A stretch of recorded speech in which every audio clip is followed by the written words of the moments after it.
So hello guys, welcome back to my channel. आज हम पढ़ेंगे the crop production and management. ये science का चैप्टर नंबर 1 है और इसके अंदर ये पहले हमें we can see the chapter name crop production and management and then learning objectives, food from plants, agriculture practices, increasing crop yield, nitrogen cycle, food from animals. This one, warm up. There are some plants which we can grow at home on a small level. List out 5 vegetables, flowering plants and decorative plants, each which can grow easily at home. Vegetables, flowering and decorative. तो मैं लिखने तो वाला नहीं हूँ, but हम check कर लेते हैं। तो वेजिटेबल्स में कौन कौन सा आ जाते हैं? कैप्सिकम, पोटैटो, टमाटो और जिंजर, 4 हो गए। और 5वां हो गया हमारा कॉलीफ्लावर। इसके बाद फ्लावरिंग प्लांट्स का क्या आ जाएगा? फ्लावरिंग प्लांट्स में हमारे पास आ जाएंगे बहुत सारे प्लांट्स, जैसे कि लिली, रोज, तो उसके साथ ही सनफ्लावर के बाद और भी बहुत सारे फ्लावर्स हो गए, जैसे कि और वगैरह वगैरह प्लांट्स आ जाएंगे। डेकोरेटिव प्लांट्स में जैसे हम घर में डेकोरेट करने के लिए जो प्लांट्स को यूज़ करते हैं वो प्लांट्स आ गए। तो हम स्टार्ट करते हैं। हमारा पहले है All living organisms depend on food for the survival. जितने भी अर्थ पर और यूनिवर्स पर लिविंग थिंग्स हैं उनको फूड चाहिए, वाटर चाहिए, वगैरह वगैरह चीज़ें चाहिए उनके सर्वाइवल के लिए।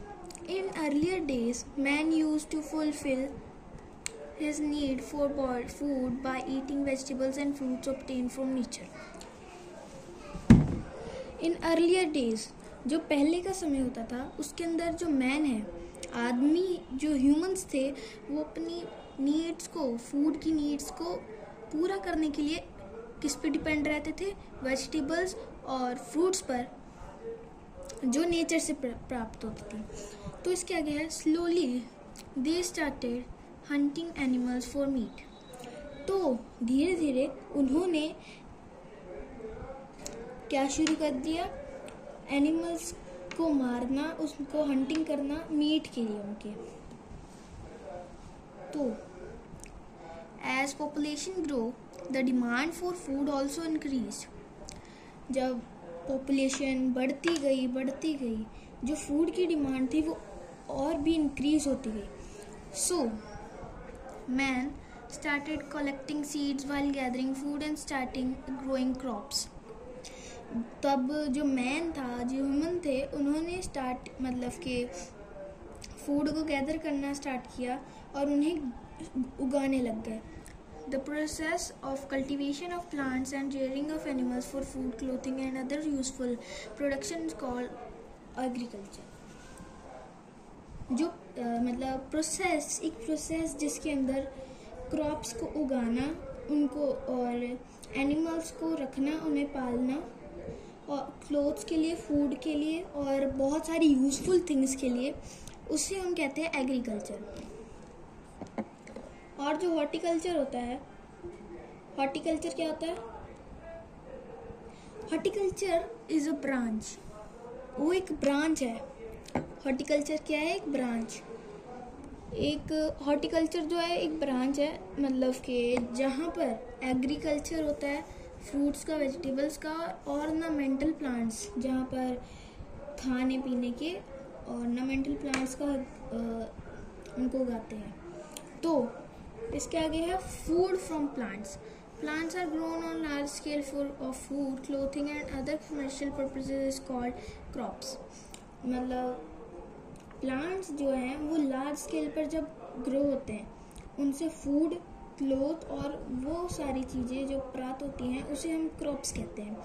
For example, wheat crop is grown in a large field as food crop. इसके एग्जाम्पल उन्होंने क्या दी है? जो वीट क्रॉप है, जैसे कि वीट क्रॉप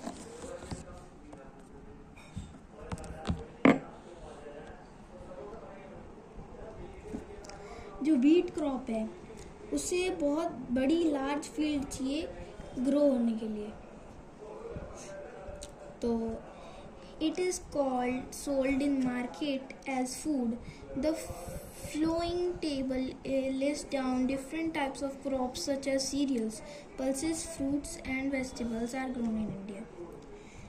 जो आगे हम एक टेबल देखेंगे जिसके अंदर क्रॉप्स जैसे कि सीरियल्स हो गए, सीरियल्स, पल्सेस और फ्रूट्स के बारे में और अदर फ्रूट वेजिटेबल्स के बारे में पढ़ेंगे जिसके मतलब जो इंडिया में ग्रो होती है। तो पढ़ते हैं। यहाँ पर हमें क्रॉप की कैटेगरी दिख गई हैं और क्रॉप्स दिख गई हैं। क्रॉप्स की कैटेगरी में आ गई सीरियल्स। सीरियल्स के क्रॉप्स जैसे राइस हो गई, वीट हो गई, मेज़, बार्ले और ओट्स, ये इसके एग्जांपल्स हैं। और जो पल्सेस है, पल्सेस पीस, ग्रीन ग्रैम, मूंग, पिजन पी यानी कि अरहर और बीन्स, ये वेजिटेबल्स की हो गई। Vegetables potato, onion, tomato, cabbage, cauliflower, ये इसके एग्जांपल हो गई। फ्रूट्स ये पीच, पल्म, ग्रेप्स और एप्पल, गुआवा की एग्जांपल हो गई। Oil seeds coconut, mustard, groundnut की एग्जांपल हो गई। स्पाइसेस चिली, गार्लिक, जिंजर, कैरेडमम की एग्जांपल हो गई। Sugar yielding crops sugar beet और शुगर केन की एग्जांपल। फाइबर क्रॉप्स के एग्जांपल कॉटन, हेम्प और जूट। मेडिकल क्रॉप्स के example mint, Tulsi, cinchona and Neem.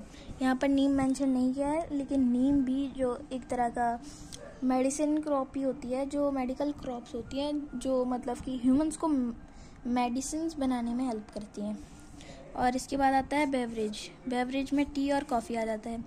Crops in India क्या? Crops in India are cultivated based on the growing season. According to that is classified as Kharif and Rabi crop.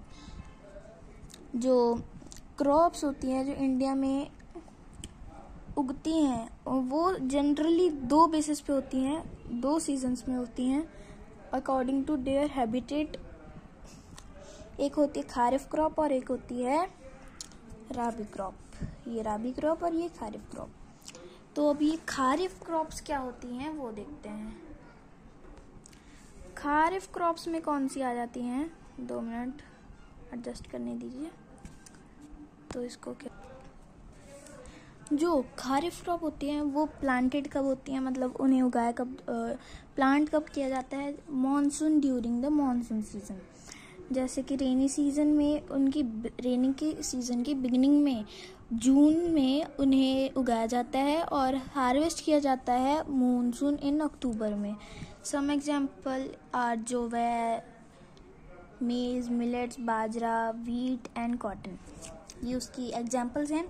ये जैसे कि ये rice paddy है, ये मेज है और ये कॉटन है। ये खारिफ क्रॉप्स के एग्जांपल हो गए। तो अब है rabi crop. Rabi crop they are generally planted in the beginning of winter season. उन्हें जब विंटर सीजन की बिगनिंग होती है तब प्लांट किया जाता है और अक्टूबर में नवंबर तक। और हार्वेस्ट कब किया जाता है? उन्हें हार्वेस्ट कब किया जाता है? जब विंटर का एंड होने लगता है, जैसे कि मार्च और अप्रैल में। उन some example are gram, potato, barley, mustard and wheat. इसकी एग्जांपल होगी barley, gram, potato, mustard and wheat. तो जैसे कि खारिफ क्रॉप्स में भी मतलब वो पाई जाती है वीट, तो इसका मतलब ये दोनों क्रॉप्स में उगाई जाती हैं।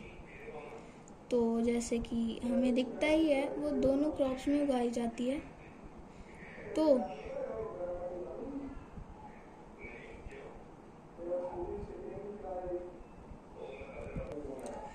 इसके आगे क्या है? Agriculture practice. एग्रीकल्चर प्रैक्टिस मतलब एग्रीकल्चर को करने की प्रैक्टिस।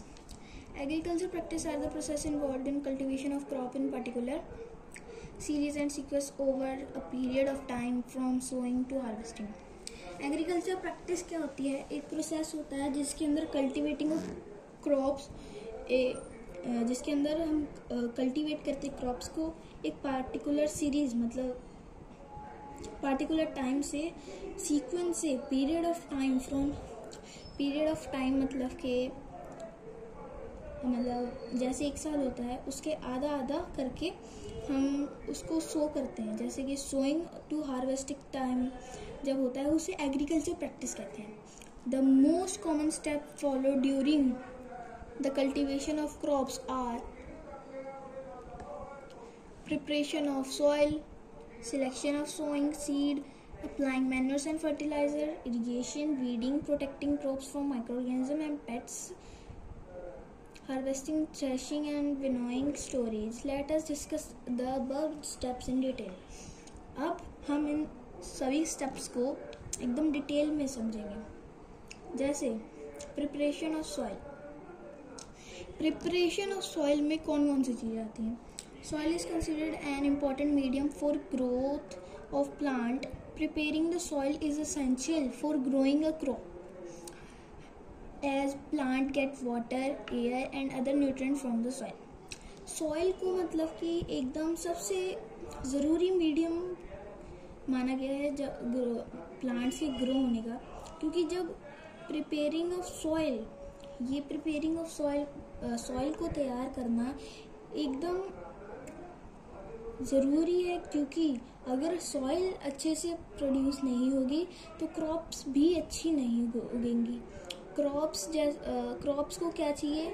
सफिशिएंट वाटर चाहिए, एयर चाहिए और other nutrient from the soil, जैसे कि मैन्योर्स और फर्टिलाइजर उन्हें प्रोवाइड कर देते हैं सॉइल्स को। Preparation of involve the following steps. First step है इसका प्लफिंग।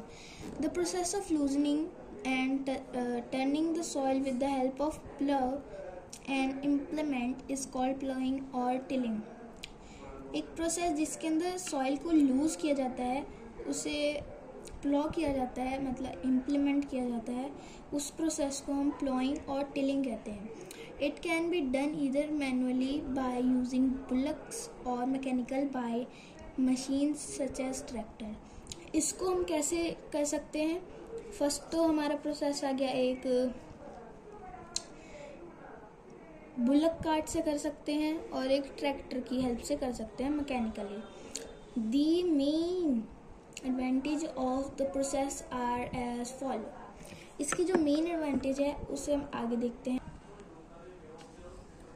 ये जो है लूज करती है सॉइल को और उसके मॉइस्चर को रिटेन करती है एक बहुत ही ज़्यादा लॉन्ग टाइम के लिए। It provides good aeration to the roots and permits easy and deep permeation of roots. ये मतलब प्रोवाइड करती है एकदम गुड एरिएशन को और रूट्स को कि वो इजीली और डीपली पेनिट्रेशन हो सके।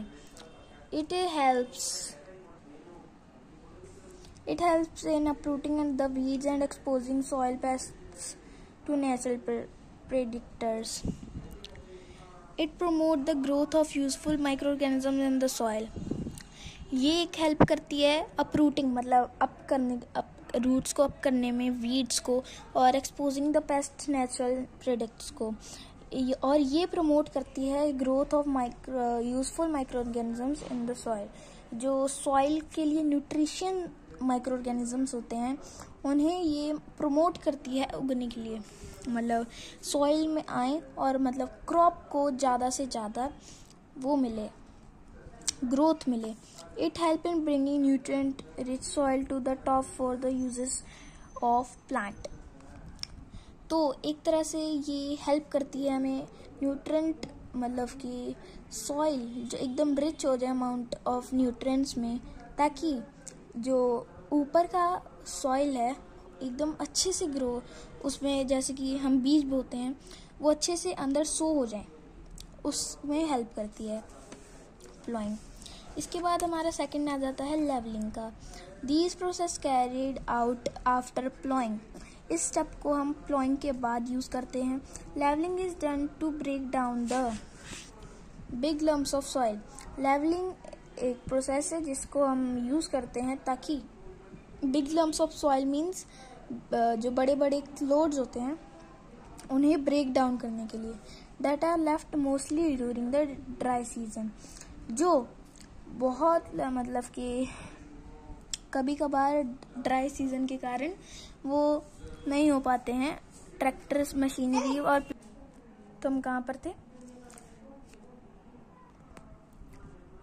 तो these lumps are broken with the help of wooden plank और आयरन लेवलर।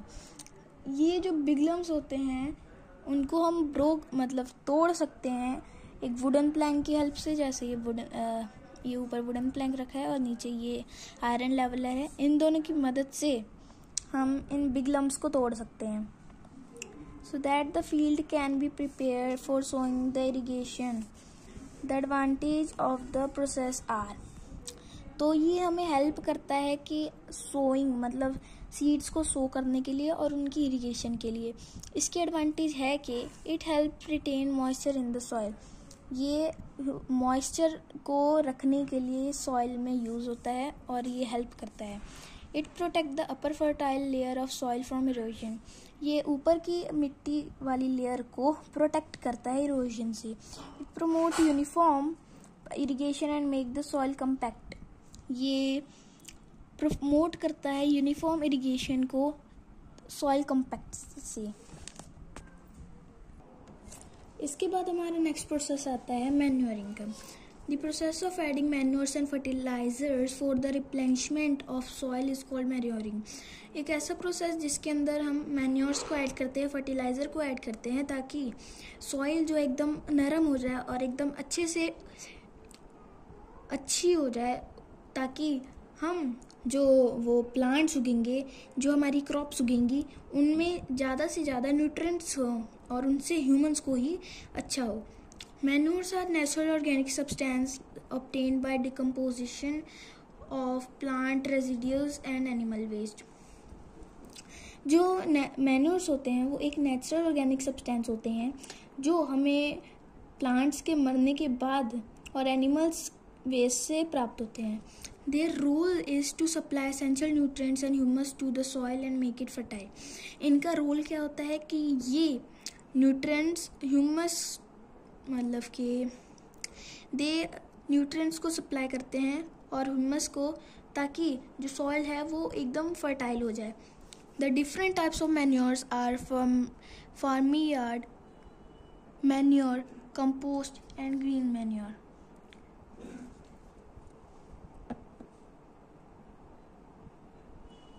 मुझे लगता है आज के लिए इतना ही। बाकी अब हम नेक्स्ट पार्ट में कवर करेंगे क्योंकि ये कुछ ज़्यादा ही लंबी हो गई है।